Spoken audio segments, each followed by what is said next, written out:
The knock came just as Noah was shutting down his laptop. Outside, the sky over Portland was gray, rain hanging in the air but not yet falling. He opened the door and found his Aunt Rachel standing there with a small overnight bag and a tight smile that didn't reach her eyes.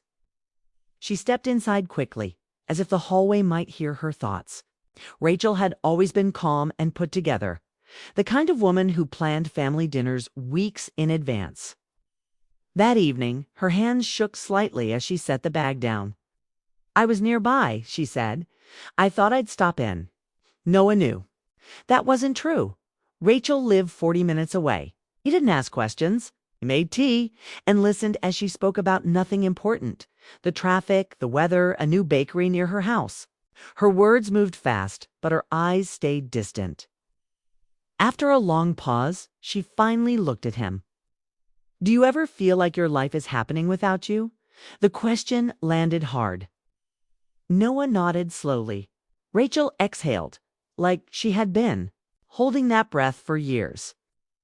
She talked about her marriage to Daniel, 15 years together, no big fights, no obvious problems, just quiet days that blended into each other.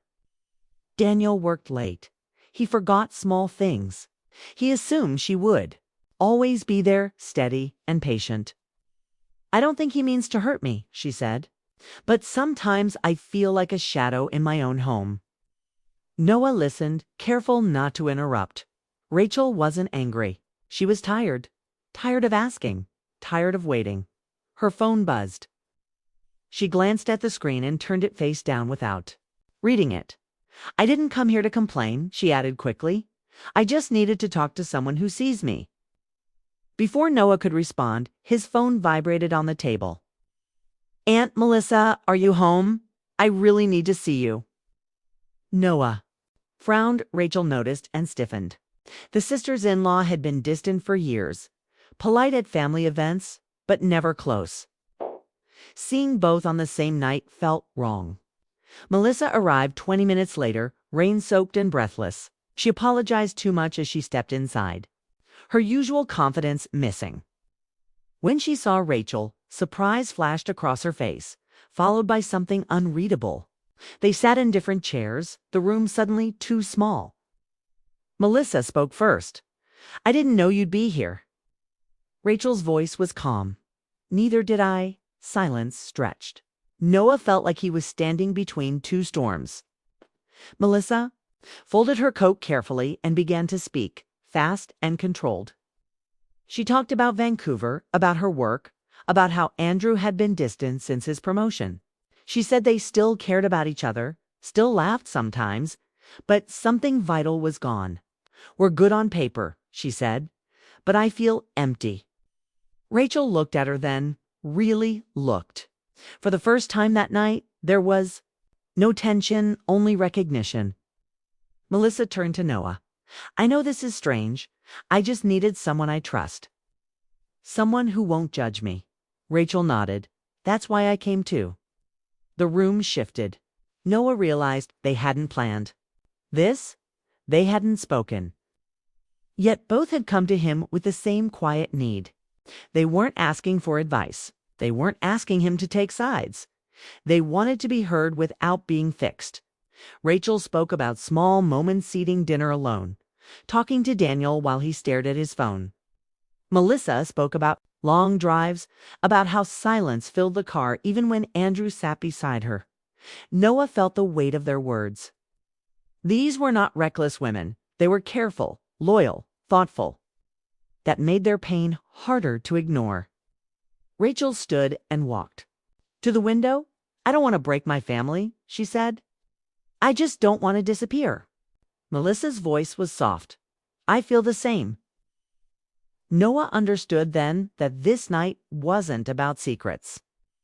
It was about standing at the edge of something unspoken, about choosing whether to stay silent or admit the truth. The rain, finally, began to fall, tapping against the glass. Rachel wiped her eyes and smiled faintly. "I'm glad you're here," she said to Melissa. Melissa returned the smile, tired but sincere. "Me too."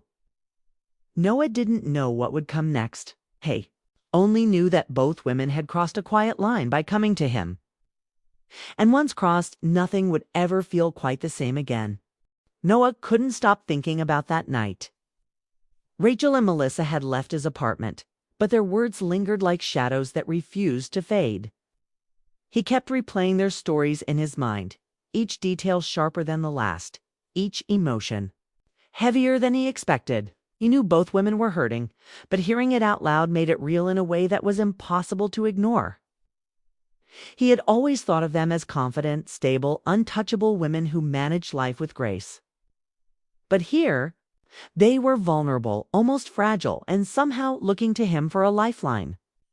Rachel's life with Daniel had always seemed ordinary.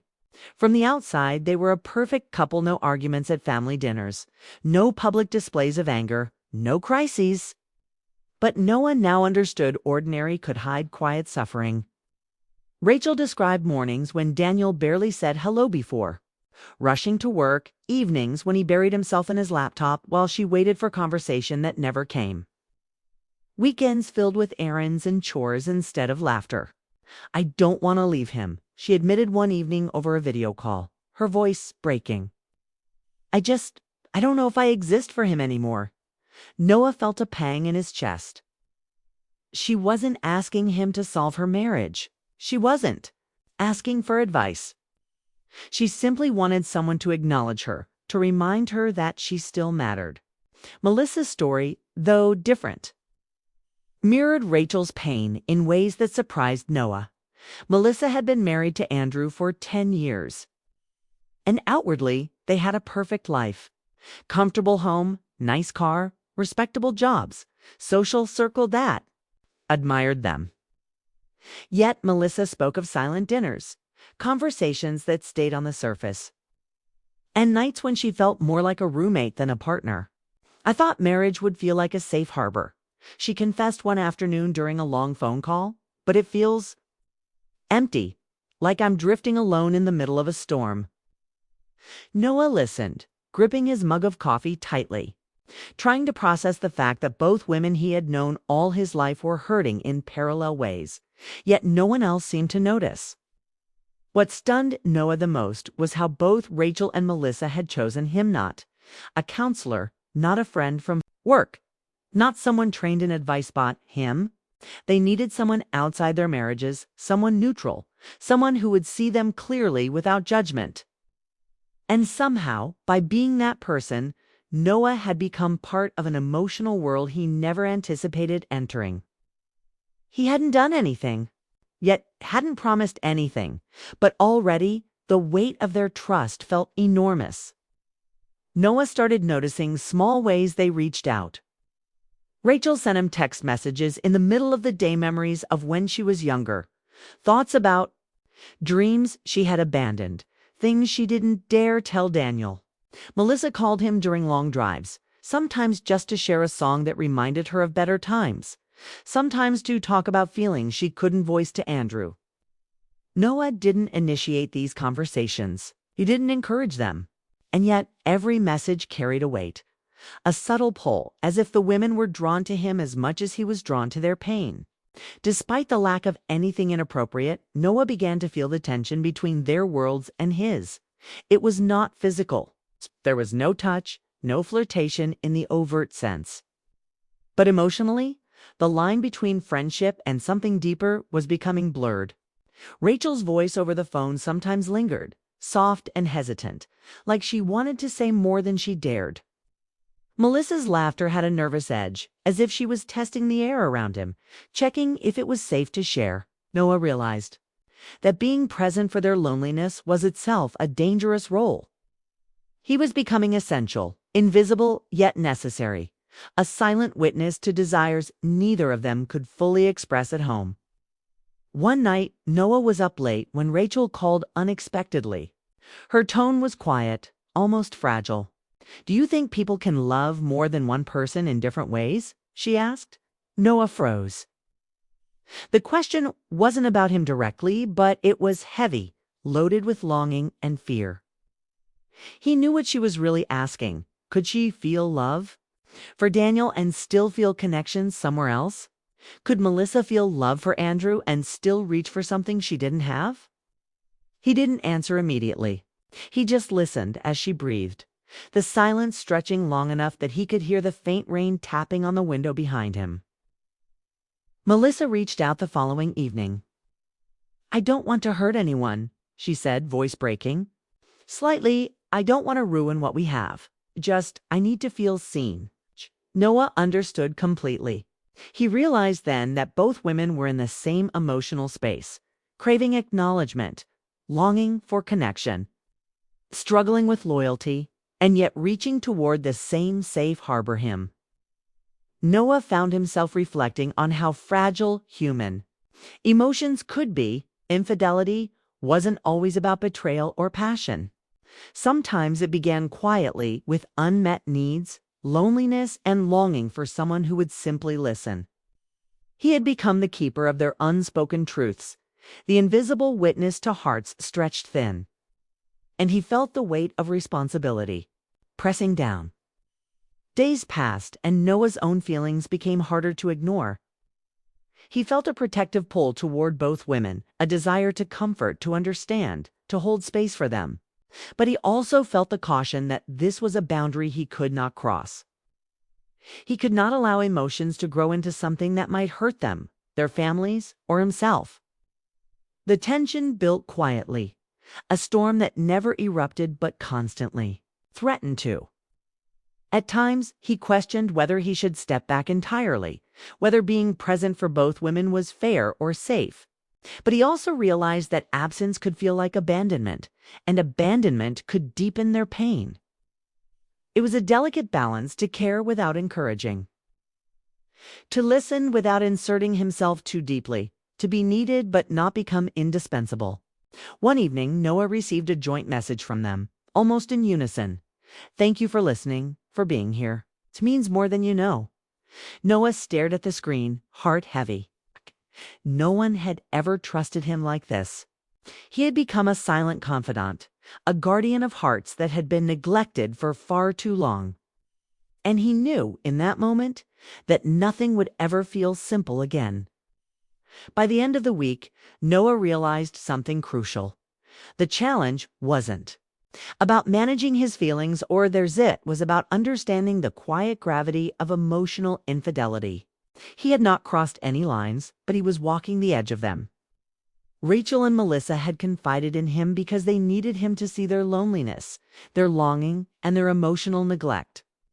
He was the invisible bridge between what they had and what they craved, a bridge built from trust, honesty, and human connection. And in that understanding, Noah also felt a subtle, unspoken fear that love, even in its quiet, invisible forms, could become dangerous if left unchecked. He had entered a world where hearts were fragile, marriages were struggling, and emotional truths were both beautiful and perilous.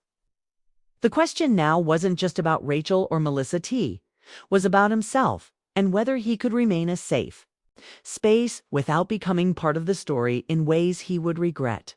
By the weekend, Noah realized he was no longer an observer.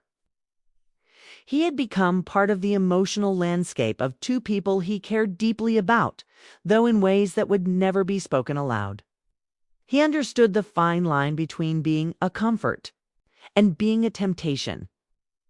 And he knew that the days ahead would test him, not with drama or conflict, but with quiet, intense, emotional truth that demanded care, attention, and, above all, restraint. Noah finally accepted that life had placed him in a position that required patience, sensitivity, and deep empathy. Rachel and Melissa were both searching for recognition, validation, and emotional presence, and he was the rare person they trusted to provide it. It was an honor and a burden. The storm was not yet over. But Noah knew that understanding their pain and remaining steadfast was the only way forward without causing harm. He had entered a world where love and longing collided in silence, and the outcome depended entirely on his choices in the quiet moments that followed.